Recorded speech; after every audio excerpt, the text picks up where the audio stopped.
Good afternoon, everyone!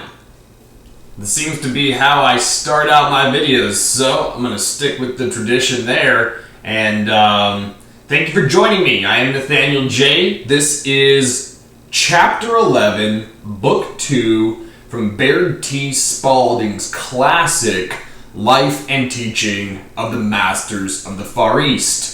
For anybody that joins me via Facebook Live, thank you so much for being here.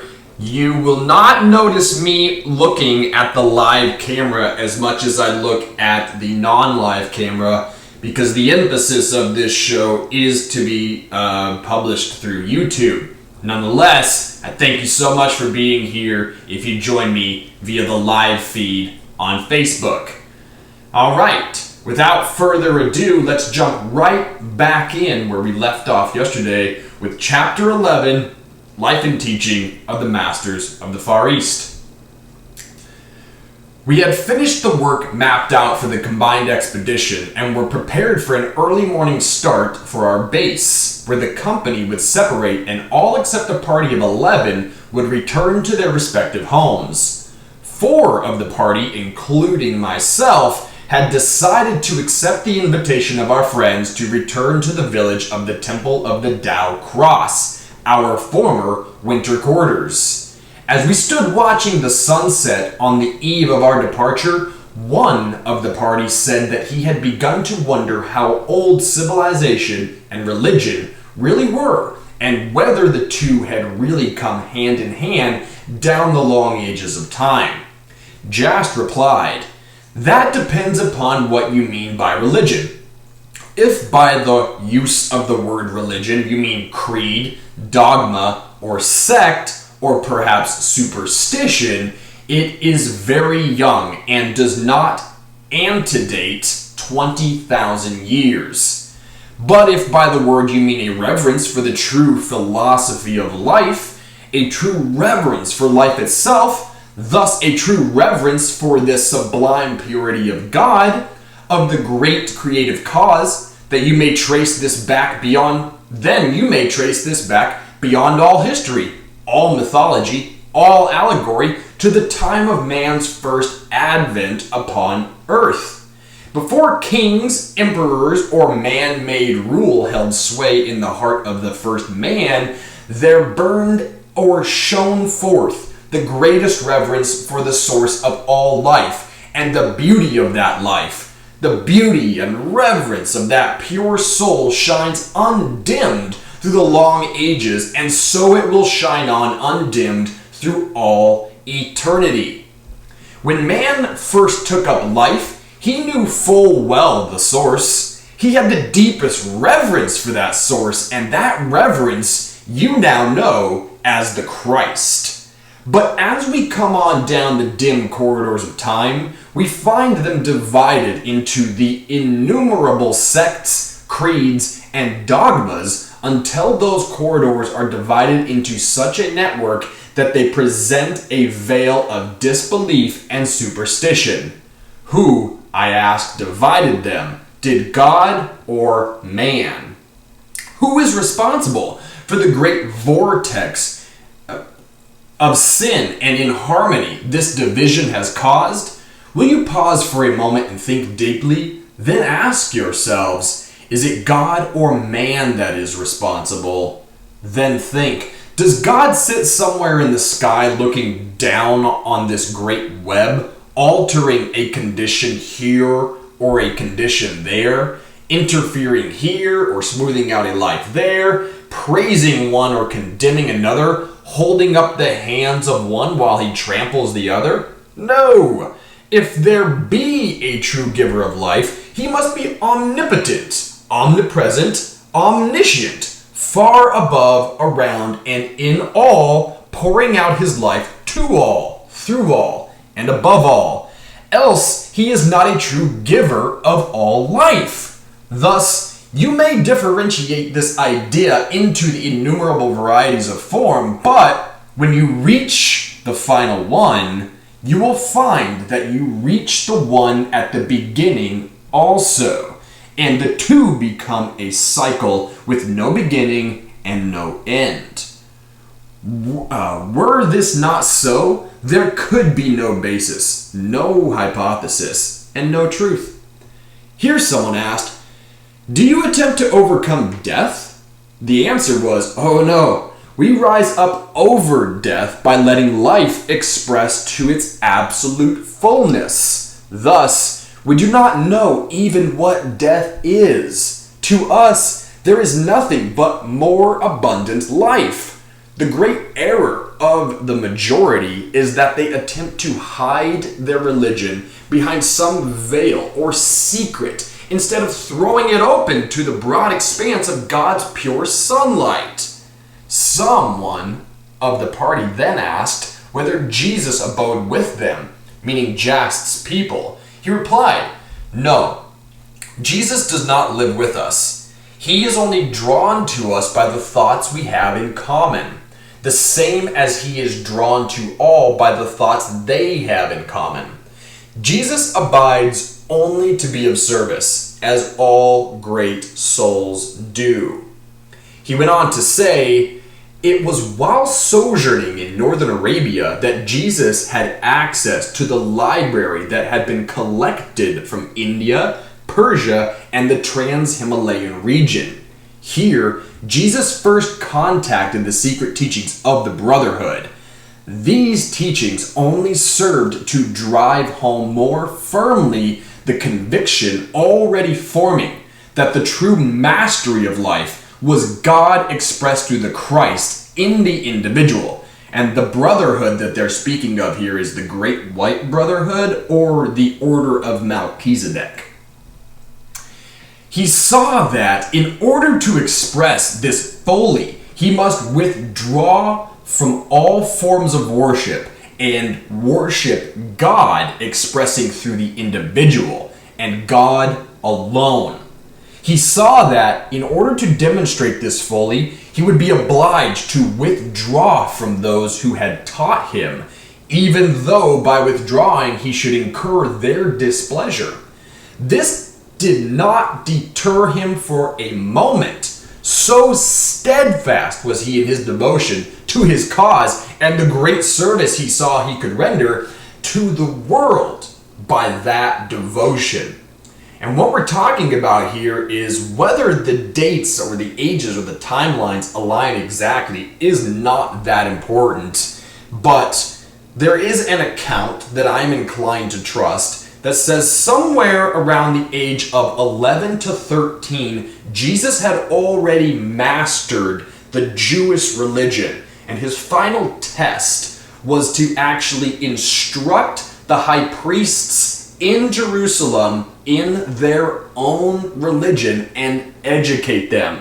And should he so do this, then he would be a master of the Jewish faith and thus given the title of teacher or master by the Essene Brotherhood, of which he was raised in, his father having been a master of the Essene Brotherhood, and I'm inclined to believe his mother as well. Here is where we go and we differentiate from a lot of the dogmatic accounts that come down to us through the ages, and you really have to go and do your own independent research to find such information. Nonetheless, Jesus was presented with a choice at around age 11 to 13 after having mastered the Jewish faith.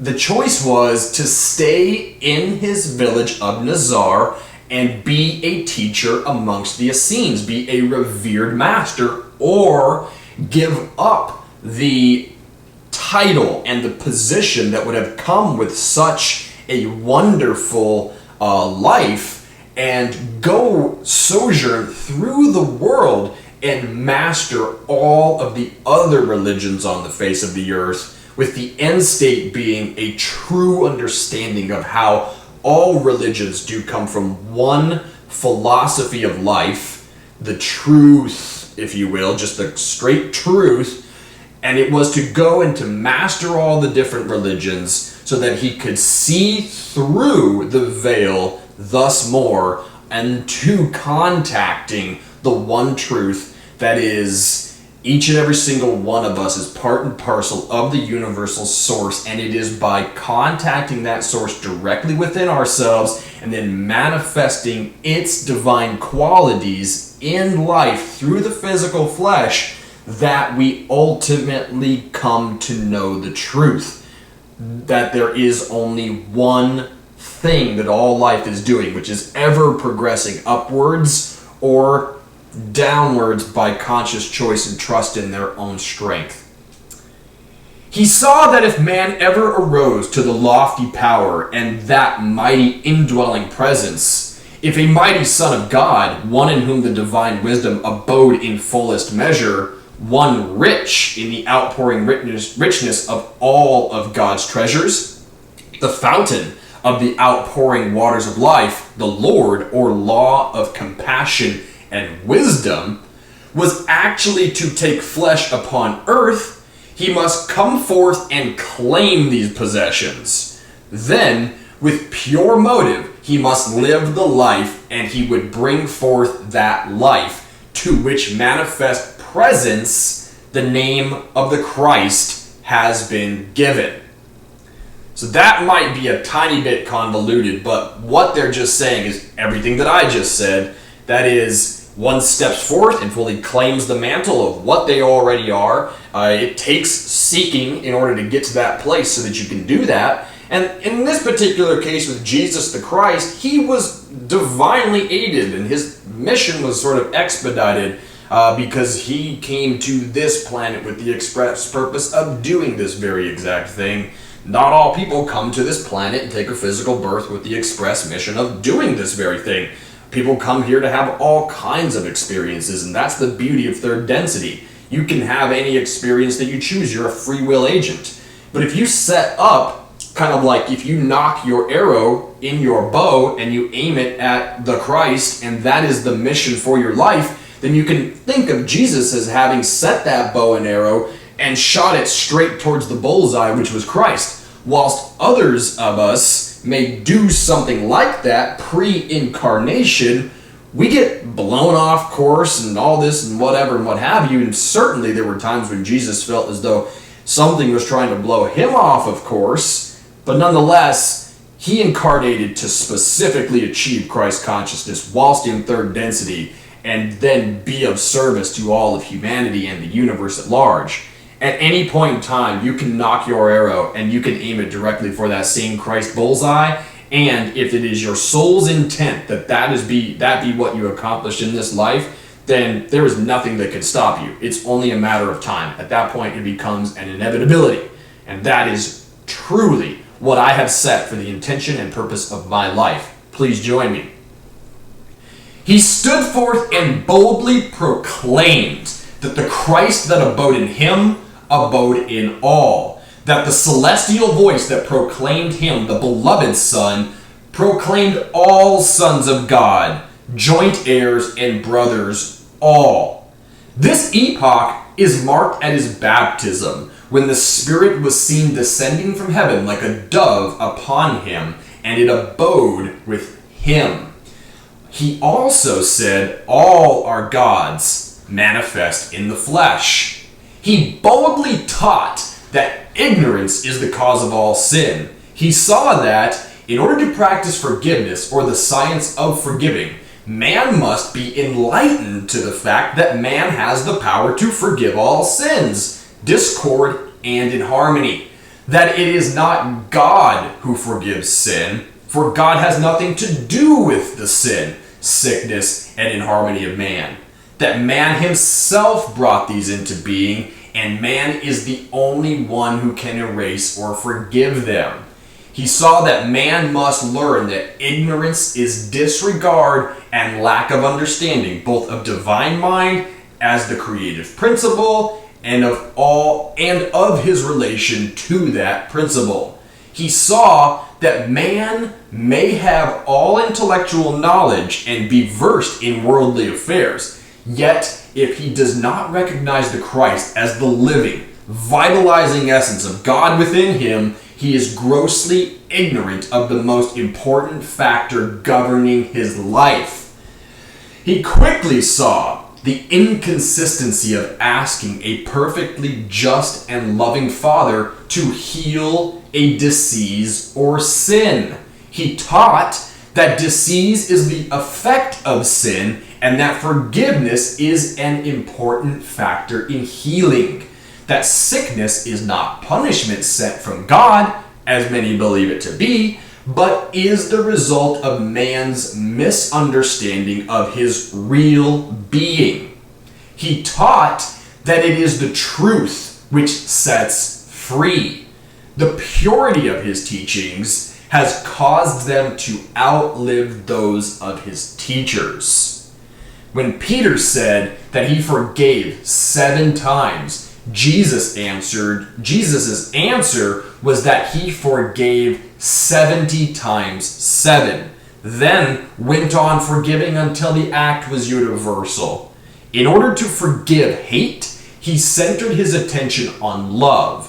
This was not only when it touched his life, but when he saw it manifest in the world about him. This truth was the inherent light that he saw in all. Which would... How did I get a page mixed up here? No, I didn't. Okay. In all, which would lead them out of darkness when applied with understanding. He knew that every overcomer was coveted with his Lord to be continually forgiving sin, in meeting every inharmony with truth, and this was his way of being about his Father's business. He saw and understood that in no other way could the earth be transformed and peace and harmony prevail among men. And he said, if you forgive men their trespasses, your heavenly Father will also forgive you. In order to appreciate the full value of this statement, you may ask, where is the Father? The Father is life, love, power, and dominion, and all of these attributes belong to the child by rightful inheritance. This is what Paul meant when he said we are joint heirs with Christ to the God kingdom. This does not mean that one has more than another. This does not mean that the eldest son gets the larger portion and the other half is divided by measure to the remaining children.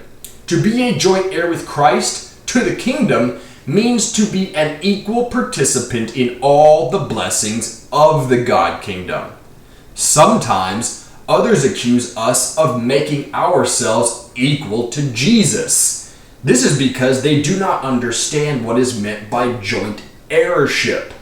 I am quite certain there is not one among us that would say he was on the same plane of enlightenment as the great master with his great white purity. This joint heirship means to have the possibility of the same power, the same strength, the same degree of understanding.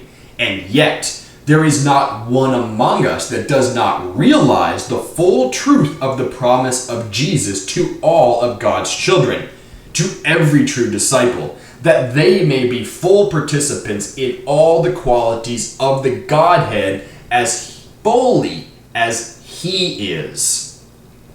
We fully recognize His meaning when He said, "Be ye perfect, even as your Father in heaven is perfect." We know full well that that great soul never for a moment asked of his disciples a mental or moral impossibility. When he saw and asked perfection of man, he knew that he asked only that which man can live up to. A great many have taken false comfort in the belief that they never can be as perfect as the Master is perfect. They argue that he was divine and that because of his divinity, he did miraculous works which no other member of humanity could possibly do, and that, therefore, it is absolutely useless to try. They say they are here with nothing better or more skillful or scientific with which to carve out life's destiny than mere human willpower. The great master made it clear that while it did take some human willpower to start, the mere human will is not a great factor in the case, the great factor being divine understanding. How many times did he say, "You shall know the truth, and the truth shall make you free"? Let us reduce this to a simple physics of the world about us. The moment men become fully acquainted with the truth of anything in the physical world about them, that moment they become free of their ignorant concept of that particular thing. The moment men became acquainted with the fact that the world was round and that it revolved around the sun, they became free from the antiquated ideal of a flat earth and the rising and setting sun. The moment men became free from their belief that they are mere human beings, subject to human laws of life and death and the limitations which human beings have imposed, that moment they will see that they are free from all human limitations and may become sons of God if they will. The moment they realize they are divine, they are free from all limitations of possessed of the strength of divinity. And man knows that this divinity is the place where being comes most directly in contact with God. Man is beginning to see and know that this divinity is not something to be injected into each from without. He is beginning to know that it is the very life of each and every man. We know that the ideals we see in the lives of others take root in our lives and in compliance with the divine law bring forth after their kind. As long as we believe in the power of sin and see the effect of sin as a reality, the punishment of that sin will be vital in our own lives. But as we give to ourselves and others truly righteous thoughts for all inharmonious ones, we are making ready the harvest of a great spiritual feast, which is certain to follow the seed time. Thus, forgiveness has a twofold mission. It frees both the erring and the loved one. For back of the application of forgiveness is a deep and radiant love. A love founded on principle. A love that desires to give for the joy of giving with no thought of reward, save that of the Father's approval in the words, "This is my beloved Son, in whom I am well pleased." These words are just as true for you as they are true of Jesus. Your sins, sickness, or discord are no more a part of God or your true self than fungi are a part of the plant to which they attach themselves. They are the false excrescences which have gathered upon your bodies as the result of wrong thinking. The thought of the disease and the disease are merely the cause and the effect. Erase, forgive the cause, and the effect disappears. Erase the false belief, and sickness vanishes. This was the only method of cure that Jesus ever resorted to. He erased the false image in the consciousness of the one to whom he ministered. He first raised the vibrations of his body by connecting his own thoughts with those of divine mind and holding his own thoughts steadfastly in accord with those of the perfection of the divine mind for man, that the vibrations of his body became equal to the vibrations in divine mind. Having thus raised the vibrations of his own body by his steadfast thought of the divine perfection, he was able to raise the vibrations of the body of the applicant with the withered arm to the point where he could erase the image of the withered arm from his own consciousness. Then Jesus could say to him, "Stretch forth your hand." He stretched it forth and it became whole.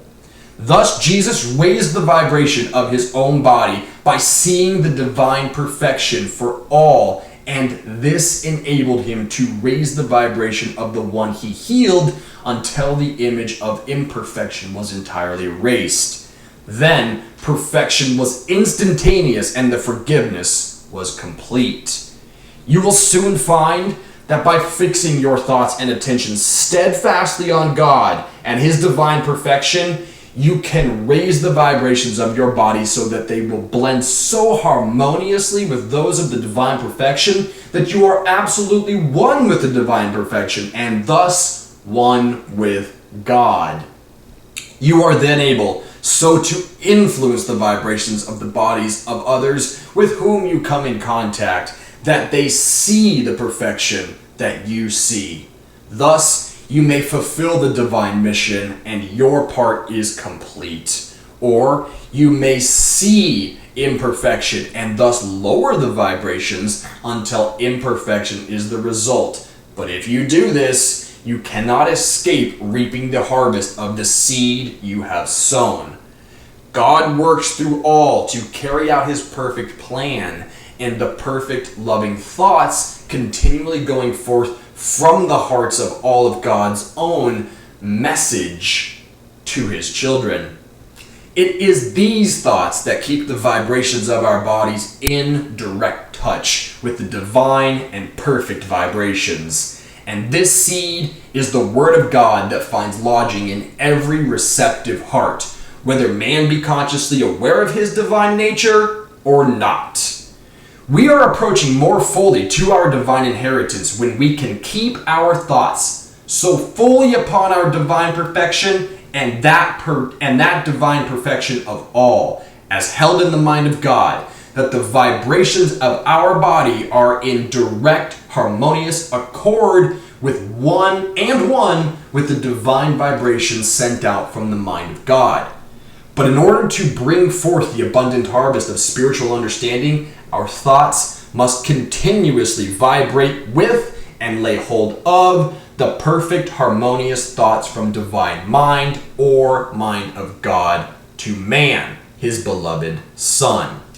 We soon find we have the power to enslave or to free ourselves, as well as to forgive every sin of the whole human family through our attitude of thought, word, and deed, and through the vibrations thus released to the whole world. Once having chosen to shape our thoughts along definite lines, we soon find that we are sustained by omnipotence itself, and find, as we go through the discipline necessary to assure ourselves of mastery, that it is a glorious privilege, this power, which we have to free ourselves and our fellow men from bondage through the process of divine thinking. All of Jesus' healings were on the basis of removing the mental cause. So we find that it is necessary to reduce the idealism of Jesus to practical demonstrations, and by doing so, we find we are only doing that which he enjoined us to do. Many sins vanish at the first few rays of light shed into the dark concept, while others more firmly rooted in the consciousness require patience and perseverance to overcome. The forgiving love of Christ must prevail if we do not obstruct but give it full sway. True forgiveness purifies and blesses all and begins in the heart of the individual. That is, at first, a thought reformation and thus a resurrection. Realizing that God is the only mind and this mind is pure and holy will do much to keep one holding steadfastly and worshiping the truth that the mind of Christ is having its perfect way in you and establishes you in these harmonious, constructive thought currents. You become aware that you are always in the ever-flowing stream of the loving thoughts which God is pouring out to his children. You will soon know that you are fast approaching a period in which you will be living in a world of thinkers. You will know that thought is the most potent agency in the universe. You will soon recognize that thought is the mediator between divine mind and every bodily ailment or discord in the world. If you practice looking immediately to the divine mind, the kingdom within, when discord or inharmony arise, you are immediately united with divine ideas, and you will find that divine love is ever ready to give its healing balm of pure love to those who seek. Jesus lives today to wipe out of the human consciousness the power and reality of sin and its effects. Fresh from the heart of love, he came understanding the relationship between God and man, and in his fearless, free recognition of spirit as the only power, he proclaimed the supremacy of divine law, which, when understood and applied to every living act, will transform suffering men into radiant beings and usher in the only real kingdom of perfect citizenship, thus titled The Kingdom of Heaven upon Earth. And there Jast ceased talking. So that is what the life and teaching of the Masters of the Far East is all about. You get this daily in contact dance between mortal men and enlightened beings, communicating on behalf of the one infinite creator, the one true message of all life. It is truly a blessing to live here and now and to be in contact with such works, for it truly is the only longing of the soul once all material desires are stripped away. When one comes to the point where the material desires can no longer satisfy, where the illusion is no longer enough to stimulate the mind and keep it entertained, enraptured in the experience thereof, the soul begins to direct the mind towards loftier ideals. And that ideal is the one true philosophy of life, which is perfectly represented by a tree of all things, being grounded to the divine creative principle, the feminine energy of the universe, and then fully striving after perfection as one idealizes it in the divine masculine form, or you could say the divine masculine feminine, perfectly balanced, because that is ultimately what the sun is to the tree. And then the tree keeping its attention firmly fixed on the perfect harmonious balance between divine masculine and feminine, strives towards that which it idealizes, and in so doing perfectly manifests according to divine archetype / plan. That entire journey is hallmarked by or signatory of service to others in a never ceasing pursuit of perfection or unity with that perfection. The tree perfectly gives off oxygen, which we consume, and receives carbon monoxide from us. It's perfectly grounded in the earth, the divine feminine, and perfectly sojourns in a masculine way, so to speak, because it's a phalanx item sticking out of the ground, towards the perfect balance between masculine and feminine energy. In so doing, it is of service to others. Provides shade, oxygen, habitants for birds and bugs and bees. It is a perfect creation. So are we. And especially, so is the animating principle that dwells within ourselves, which is not different in any way, shape, or form from Christ energy. And all we have to do is firmly fix our eyes upon the perfect balance between masculine and feminine energy, which is God, and strive on forth, never ceasing. Like I said before, once your soul deems this the only thing that will truly satisfy, buckle your seatbelts, because you've just yoked yourself with divine will.